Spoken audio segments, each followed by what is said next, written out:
Hi, everyone. Welcome back to Let's Read with Mr. Thomas. This is the second chapter of Notes from Underground by Fyodor Dostoevsky. Now, I want to tell you, gentlemen, whether you care to hear it or not, why I could not even become an insect. I tell you solemnly that I wanted to become an insect many times, but I was not even worthy of that. I swear to you, gentlemen, that to be hyperconscious is a disease, a real positive disease. Ordinarily, human consciousness would be too much for man's everyday needs. That is, half or a quarter of the amount which falls to the lot of cultivated men of our unfortunate 19th century, especially one who has the particular misfortune to inhabit Petersburg, the most abstract and intentional city in the whole world. There are intentional and unintentional cities. It would have been quite enough, for instance, to have the consciousness by which all so-called straightforward persons and men of action live. I'll bet you think I'm writing all this to show off, to be witty at the expense of men of action. And what is more, that out of ill-bred showing off, I'm clanking a sword like my officer. But, gentlemen, whoever can pride himself on his diseases and even show off with them. However, what am I talking about? Everyone does that. They do pride themselves on their diseases, and I, perhaps more than anyone. There is no doubt about it. My objection was absurd. Yet, just the same, I'm firmly convinced not only that a great deal of consciousness, but that any consciousness is a disease. I insist on it. Let us drop that, too, for a minute. Tell me this.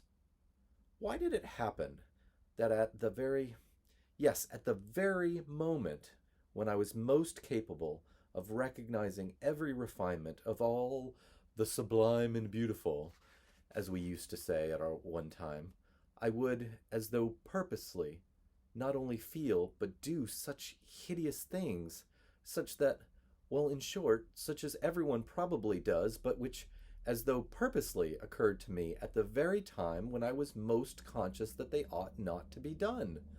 The more conscious I was of goodness, and all that sublime and beautiful, the more deeply I sank into my mire, and the more capable I became of sinking into it completely. But the main thing was that all this did not seem to occur to me in me accidentally, but as though it had to be so, as though it were my most normal condition and not in the least disease or depravity, so that finally I even lost the desire to struggle against this depravity. It ended by my almost believing, perhaps actually believing, that probably this was really my normal condition. But at first, in the beginning, that is, what agonies I suffered in that struggle! I did not believe that others went through the same things, and therefore I hid this fact about myself as a secret all my life. I was ashamed. Perhaps I am even ashamed now. I reached the point of feeling a sort of secret, abnormal, despicable enjoyment in returning home to my corner on some disgusting Petersburg night and being acutely conscious that that day I had again done something loathsome, that what was done could never be undone, and secretly, inwardly gnaw at myself for it, nagging and consuming myself till at last the bitterness turned into a sort of shameful, accursed sweetness, and finally into real positive enjoyment. Yes, into enjoyment! Into enjoyment! I insist upon that. And that is why I have started to speak, because I keep wanting to know for a fact whether other people feel such an enjoyment. Let me explain. The enjoyment here consists precisely in the hyperconsciousness of one's own degradation.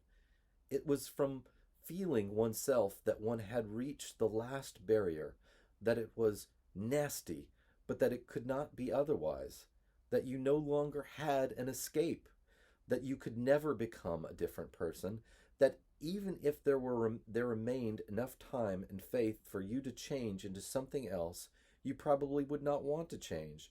Or if you did want to, even then you would do nothing, because perhaps in reality there was nothing for you to change into. And the worst of it, and the root of it all, was that it all proceeded according to the normal and fundamental laws of hyperconsciousness, and with the inertia that was the direct result of those laws, and that consequently one could not only not change, but one could do absolutely nothing. Thus it would follow, as the result of hyperconsciousness, that one is not to blame for being a scoundrel, as though that were any consolation to the scoundrel himself once he himself has come to realize that he actually is a scoundrel. But enough. I have talked a lot of nonsense. But what have I explained? Can this enjoyment be explained? But I will explain it. I will get to the bottom of it. That is why I have taken up my pen.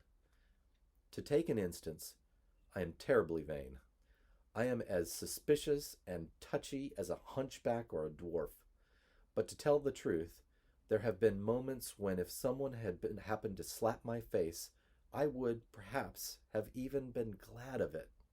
I say very seriously that I would probably have been able to discover a peculiar sort of enjoyment even in that. The enjoyment, of course, of despair. But in despair occur the most intense enjoyments, especially when one is very acutely conscious of one's hopeless position. As for the slap in the face, why, then the consciousness of being beaten to a pulp would positively overwhelm one. The worst of it is, no matter how I tried, it still turned out that I was always the most to blame in everything, and what is most humiliating of all, to blame for no fault of my own, but so to say, through the laws of nature. In the first place, to blame because I am cleverer than any of the people surrounding me. I have always considered myself cleverer than any of the people surrounding me, and sometimes, would you believe it, I've even been ashamed of that. At any rate, all my life I have, as it were, looked away, and I could never look people straight in the eye.